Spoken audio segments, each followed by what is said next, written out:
नमस्कार साथियों, स्वागत है आप सभी का हमारे खुराना क्लासेस यूट्यूब चैनल पर। आज हम बात करेंगे हमारे सामाजिक विज्ञान के सेकंड मॉडल पेपर की। ठीक है भाई, तो इसमें आपको 24 नंबर लाने हैं। आप लोग हमारे टेलीग्राम को ज्वाइन कर लो। वीडियो के डिस्क्रिप्शन बॉक्स में लिंक दिया गया है, उस पर आपको हम रीड की क्लासों के लिए नोट्स डालेंगे और साथ ही साथ आपके लिए इसी यूट्यूब पर क्लासें भी निःशुल्क रहेंगी। नोट्स भी आपको निःशुल्क रहेंगे, क्लास भी निःशुल्क रहेगी। टेंशन मत लीजिए, आप लोग बढ़िया ढंग से पढ़ेंगे। चलिए, पहला क्वेश्चन, पुनर्जागरण का उदय पुनर्जागरण युग का उदय कहाँ पर हुआ? तो आपको आंसर याद रखना है, इटली के अंदर हुआ था। दूसरा क्वेश्चन है, भारतीय शिक्षा व्यवस्था में मील का पत्थर किसे माना जाता है? ओ बहुत अच्छा क्वेश्चन है भाई, मील का पत्थर, इसको आप रट्टा मार लो। कौन सी है? नई शिक्षा नीति को माना है। ठीक है भाई। अगला क्वेश्चन देखेंगे, चोरा चोरी कांड कब हुआ था? चोरा चोरी कांड हुआ था 1922 में। कब हुआ था? 1922 में। अगला क्वेश्चन है, पॉलिटिक्स नामक जो पुस्तक है, इसके राइटर कौन है? इसके राइटर हैं अरस्तु। ओके। अगला क्वेश्चन, पांचवा, सामाजिक विज्ञान में वस्तुनिष्ठता लाने के लिए उपाय बताइए। तो सामाजिक विज्ञान में वस्तुनिष्ठता लाने के लिए वैज्ञानिक अपने व्यक्तिगत दृष्टिकोणों के स्थान पर सर्वमान्य, सर्वस्वीकृत और निरपेक्ष आधारों पर सामाजिक स्थितियों को प्रस्तुत करें और उनका विश्लेषण करें। छठवां क्वेश्चन है, कार्ल मार्क्स के अनुसार समाज में क्रांति का कारण क्या था? आंसर देखिए, कार्ल मार्क्स के अनुसार समाज की मूल संरचना एवं बाह्य संरचना में विरोधाभास होने पर समाज में क्रांति होती है। अगला क्वेश्चन है, माध्यमिक शिक्षा आयोग ने शिक्षा का आधार किसे माना था? चरित्र निर्माण को माना था। क्लियर भाई।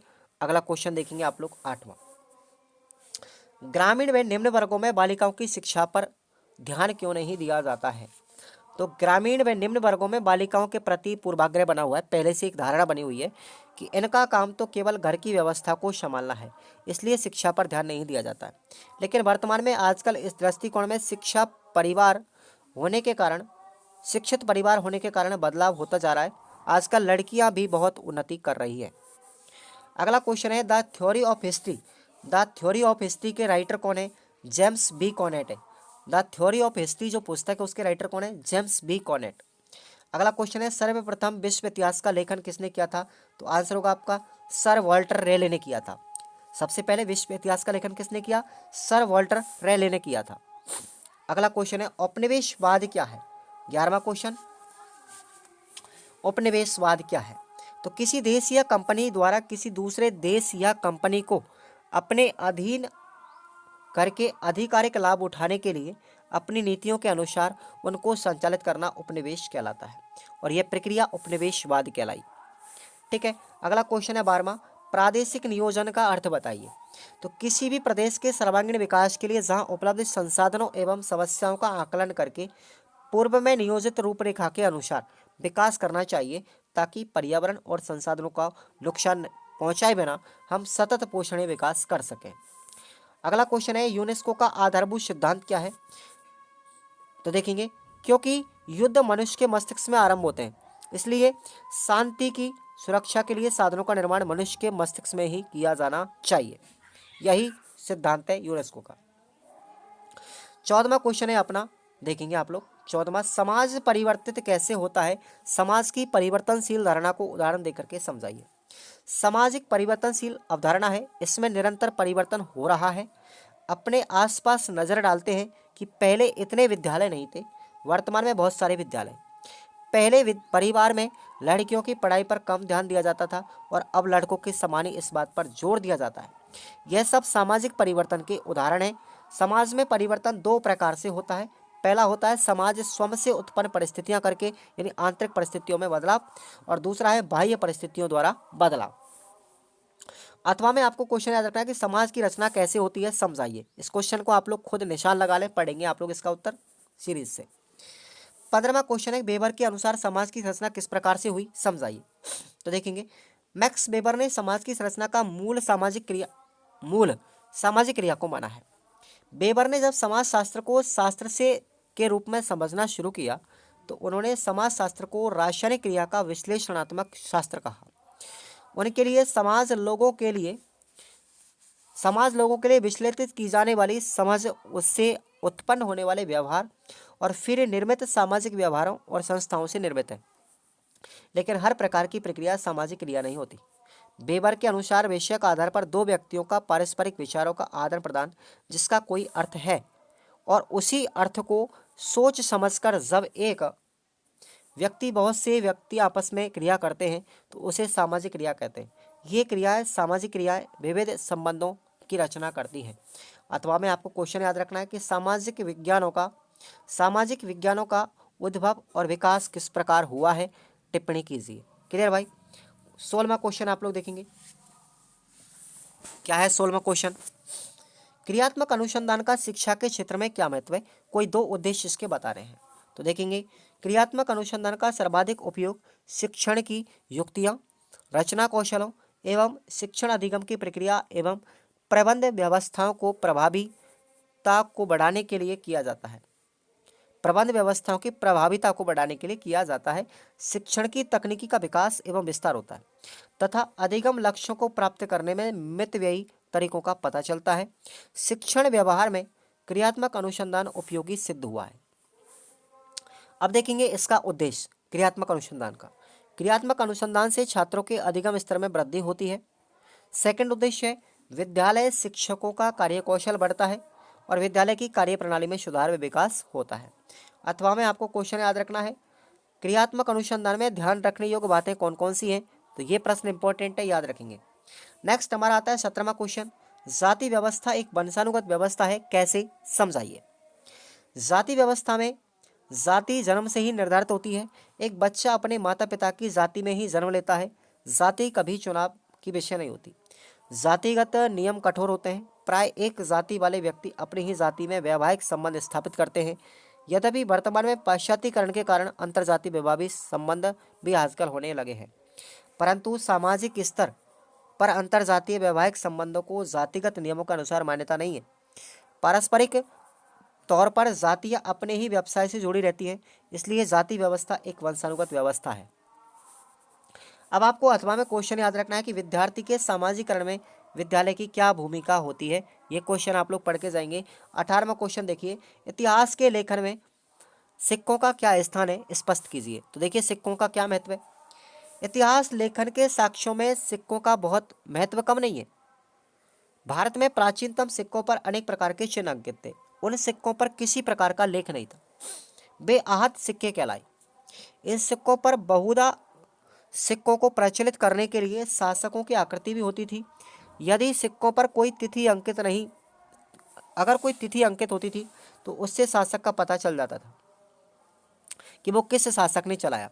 मुद्राओं पर सांस्कृतिक, राजनीतिक व सामाजिक महत्व की अनेक सूचनाएं मिलती हैं। इस तरह सिक्कों से इतिहास का पता चलता है। अथवा में आपको क्वेश्चन याद रखना है, चित्रकला से हमें कौन कौन सी जानकारी मिलती है, समझाइए। ठीक है भाई। 19वां क्वेश्चन है, हमारे दैनिक जीवन में भौगोलिक ज्ञान के महत्व पर निबंध लिखिए। तो आंसर देखिए, भूगोल का अध्ययन पृथ्वी, सौरमंडल, वायुमंडल, भूमि, जलवायु और मौसम संबंधी ज्ञान उपलब्ध करवाता है। भूगोल अध्ययन से प्राकृतिक और मानवीय संसाधनों की जानकारी मिलती है। भूगोल अध्ययन विभिन्न क्षेत्रों और देशों की जानकारी उपलब्ध करवाता है।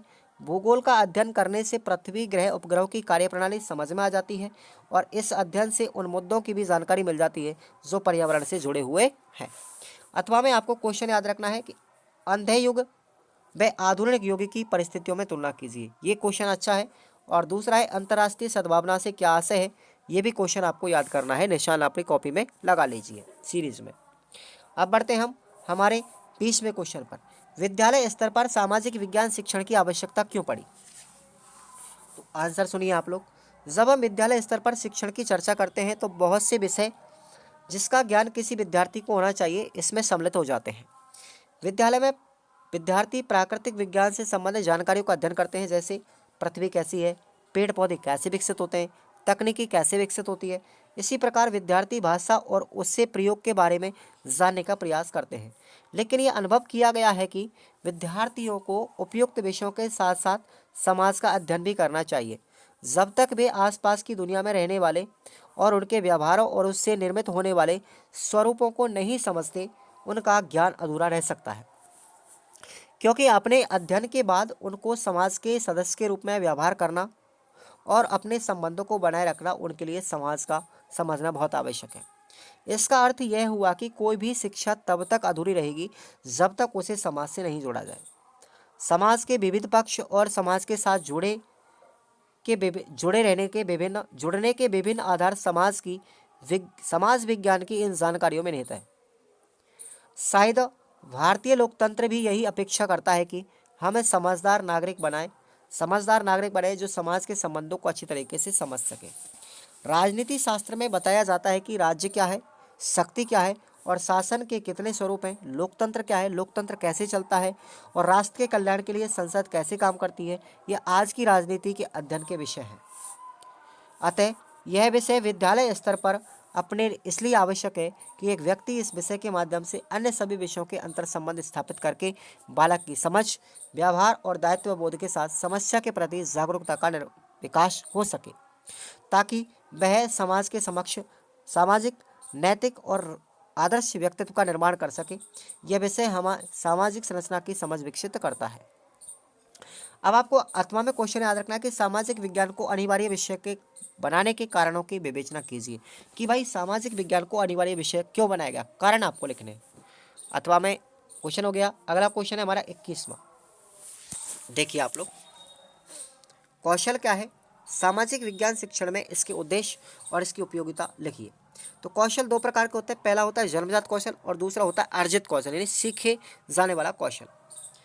जन्मजात कौशल नैसर्गिक होते हैं। बच्चा जब जन्म लेता है तो वह रोने लगता है, कुछ समय बाद वह दूध पीना सीख जाता है, हाथ पांव हिलाने चलना सीख जाता है। दूसरा कौशल वह होता है जिससे यदि किसी व्यक्ति को मौका मिले तो वह सीख जाता है, जैसे साइकिल चलाना, तैरना, भाषा सीखना। मूलतः कौशल उसे कहते हैं जिसको हासिल करने के लिए कोई व्यक्ति कोई कार्य करते समय दिमाग के साथ साथ अपनी इंद्रियों का भी इस्तेमाल करे। ठीक है, अब बात करते हैं सामाजिक शिक्षण में कौशल। नहीं है ना,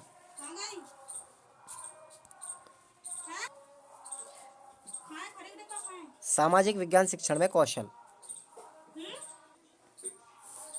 सामाजिक विज्ञान की विषय वस्तु का लक्ष्य जाने पहचाने सामाजिक सच्चाई की समीक्षात्मक जांच तथा उस पर प्रश्न करते हुए विद्यार्थियों में विवेचित जागरूकता को संवर्धन होना चाहिए। इसका उद्देश्य विद्यार्थियों में समाज के प्रति विवेचनात्मक समझ विकसित करना चाहिए, सामाजिक, सांस्कृतिक एवं विश्लेषणात्मक क्षमता के विकास में मदद करता है। इसके साथ ही सामाजिक विज्ञान शिक्षण में इस बात पर भी विशेष जोर रहता है कि विद्यार्थियों में सूचनाओं के अलावा संज्ञानात्मक समझ भी विकसित होनी चाहिए। आगे देखिए, विश्लेषणात्मक व रचनात्मक क्षमताओं का विकास हो, यह विषय हमारे चारों ओर संसार के लिए जागरूक चिंता और स्थानीय वैश्विक स्तर पर सकारात्मक कार्य करने की इच्छा, काबिलियत विकसित करने में मदद करता है।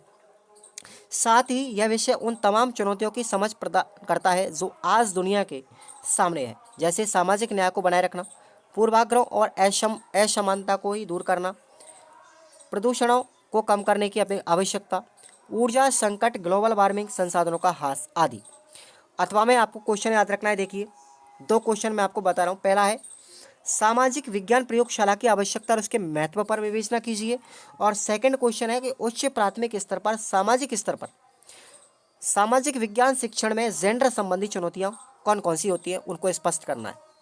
अब देखिए अगला क्वेश्चन 23वां, अभिलेख क्या है, अभिलेखों के प्रकार बताते हुए उनकी उपयोगिता लिखिए।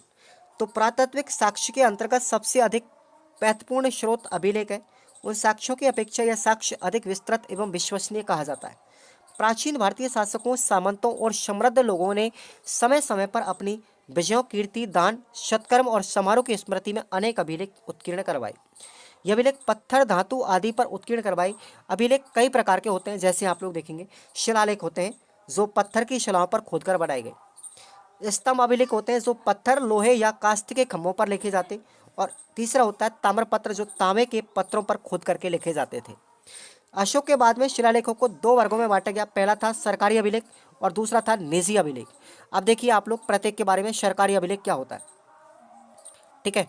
तो सरकारी अभिलेख या तो राजकवियों ने लिखी हुई प्रशस्तियां हैं या भूमि अनुदान पत्र की प्रशस्तियों का प्रसिद्ध उदाहरण समुद्रगुप्त का प्रयाग अभिलेख है, जो अशोक स्तंभ पर उत्कीर्ण है। इस प्रशस्ति में समुद्रगुप्त की विजयों और नीतियों का संपूर्ण विवरण मिलता है। दूसरा है निजी अभिलेख। निजी अभिलेख के बारे में देखिए आप लोग। निजी अभिलेख ज्यादातर मंदिरों में या मूर्तियों पर उत्कीर्ण है। इस पर जो तिथियां अंकित हैं उनसे इन मंदिरों के निर्माण या मूर्ति प्रतिष्ठान समय का ज्ञात होता है।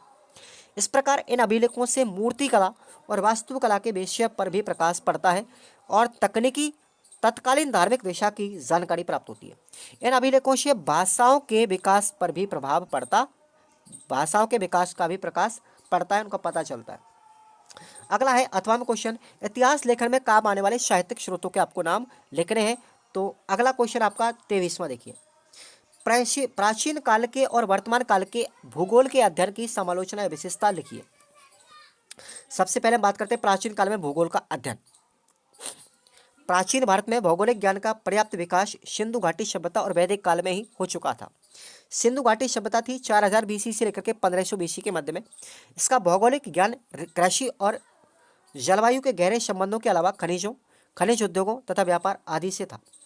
सिंधु सभ्यता के बाद में वैदिक काल के आर्यों को भूगोल का जो ज्ञान था उसकी पुष्टि वेदों के बहुत से मंत्रों से होती है। ऋग्वेद, यजुर्वेद, रामायण, महाभारत, बौद्ध जैन ग्रंथों में भू आकृति, जलवायु, वनस्पति, जंतु, कृषि साधनों, खनिजों, उद्योगों, मानवीय बस्तियों, सामाजिक प्रथाओं आदि का विधिवत वर्णन किया गया। कालिदास कवि माघ के ग्रंथों में मौसम, ऋतुओं, प्राकृतिक घटनाओं का उल्लेख मिलता है। अशोक काल में भी भौगोलिक ज्ञान का परिचय तत्कालीन राजाओं के शिलालेखों और ताम्रपत्रों से मिलता है। बात करते हैं हम वर्तमान में भूगोल का अध्ययन कैसे करेंगे। भौगोलिक ज्ञान के विकास में 20वीं शताब्दी के भूगोलवेत्ताओं ने प्रकृति के साथ साथ मनुष्य के अध्ययन की ओर ध्यान दिया। अब पर्वत, नदी, सागर आदि की अपेक्षा क्रियाशील मानव को केंद्र में रख करके प्रकृति का अध्ययन किया जाने लगा है, जिसके कारण भूगोल विज्ञान के साथ ही सामाजिक विज्ञान भी इसको माना जाने लगा है। 1905 में हार्वर्ड सन ने विश्व को प्रमुख प्राकृतिक प्रदेशों में विभाजित किया। 1973 में ओनी पीटर द्वारा रचित विश्व मानचित्र में विभिन्न देशों को उनके वास्तविक आकार के आधार पर दर्शाया गया, जबकि 1969 में मार्केटर द्वारा बनाई गई विश्व मानचित्र में स्थानों का वास्तविक आकार से कोई तालमेल नहीं था। भूगोल विभिन्न स्थानों की घटनाओं जैसे बादल बनना, बिजली चमकना, वर्षा होना, अनावृष्टि, मानव प्रजाति, संस्कृति, शारीरिक बनावट, पतझड़ आना, ठीक है, खाद्यान्न, व्यवसाय, आर्थिक क्रियाकलाप आदि में पाए जाने वाले अंतर और उनके कारणों से विद्यार्थियों को अवगत कराने का निर्णय किया गया। अथवा में आपको क्वेश्चन याद रखना है, लोकतंत्र की प्रमुख चुनौतियां लिखिए। इस तरीके से हमारा ये सेकंड मॉडल पेपर सामाजिक ज्ञान का पूरा होता है। दोनों मॉडल पेपर मैंने करवा दिए, क्लास भी मैंने आपको शायद 4 यूनिट तक करवा दी, उनको आप लोग पढ़ के जरूर जा सकते हैं। धन्यवाद।